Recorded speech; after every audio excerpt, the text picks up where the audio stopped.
ایک گاؤں میں ایک پورا پریوار رہتا تھا۔ ایک دن ان کی دادی بولی، کیوں نہ تم دونوں جا کر اپنی نانی کے گھر چکر لگاؤ، کیونکہ تم دونوں کو کافی دن ہو گئے ہیں ادھر گئے ہوئے۔ تو وہ آگے سے بولا، ہاں دادی، مجھے بھی پتا ہے کہ ہمیں کافی دن ہو گئے ہیں وہاں گئے ہوئے۔ پھر وہ اپنی بیوی کو بولتا ہے کہ چلو آؤ ہم دونوں نانی کے گھر سے چکر لگا آئیں اور وہاں جا کر خوب انجوائے کریں۔ اور پھر یہ بات بول کر وہ اپنے گھر سے نکل آتے ہیں اور وہ اپنی بیوی کو سمجھاتا ہے کہ ادھر جا کے کسی قسم کی میرے ساتھ کوئی بحث نہیں کرنی، ادھر بس ہم انجوائے کرنے جا رہے ہیں اور ہم ادھر جا کے بس انجوائے کریں گے اور اس کے علاوہ ہم کچھ نہیں کریں گے۔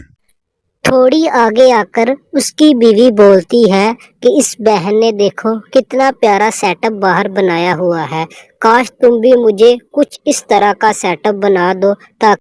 اس کی بیوی بولتی ہے کہ ادھر دیکھو ہر کسی نے الگ الگ سیٹ اپ لگایا ہوا ہے، جسے دیکھ کر مجھے بہت اچھا لگا اور مجھے امید ہے کہ نانی کا گاؤں بھی اس طرح ہی خوشحال اور اچھا ہوگا۔ پھر جب وہ تھوڑی اور آگے آتے ہیں تو وہ پہاڑوں کے بیچ گھر اور راستے دیکھ کر کہتے ہیں کہ واہ، ہم کتنی پیاری اور سندر جگہ آ گئے ہیں، ہمیں ادھر بہت مزہ آ رہا ہے، کاش ہمارے گاؤں میں بھی ایسے ہی گھر اور پہاڑ ہوتے تاکہ ہم روز انجوائے کرتے۔ اور پھر وہاں ہلکی ہلکی بارش شروع ہوئی۔ ان دونوں میاں بیوی نے خوب ڈانس کیا اور انجوائے کیا۔ واہ کیا ونڈرفل ٹرپ ہے، ہمیں کتنا مزہ آ رہا ہے اس ٹرپ میں، کاش ہم ایسے ٹرپ روز کریں تاکہ ہم روز مزے کریں۔ تو اسی طرح وہ بالآخر اپنی نانی کے گھر پہنچ جاتے ہیں اور اس کی نانی بولتی ہے، واہ آج تم دونوں ہمارے گھر کیسے آئے، اور مجھے بہت خوشی ہوئی کہ تم لوگ ہمارے گھر آئے ہو۔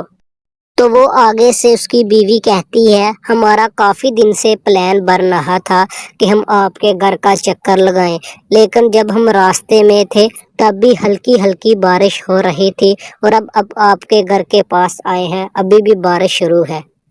اور اسی طرح بارش کی وجہ سے ان کے گھر سارا ڈوب جاتا ہے اور وہ بہت پریشان ہوتے ہیں کہ اب ہم کیا کریں۔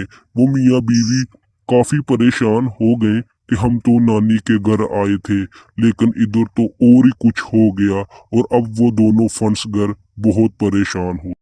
اور بالآخر وہاں پانی میں آگے ہی انہیں ایک گھر مل جاتا ہے جس پر وہ سارے جا کر آرام کرنے لگتے ہیں اور ٹینشن فری ہو جاتے ہیں کہ اب ہم بچ جائیں گے، اور پھر وہ خوب ایک دوسرے کی طرف بڑے غور سے دیکھ رہے تھے۔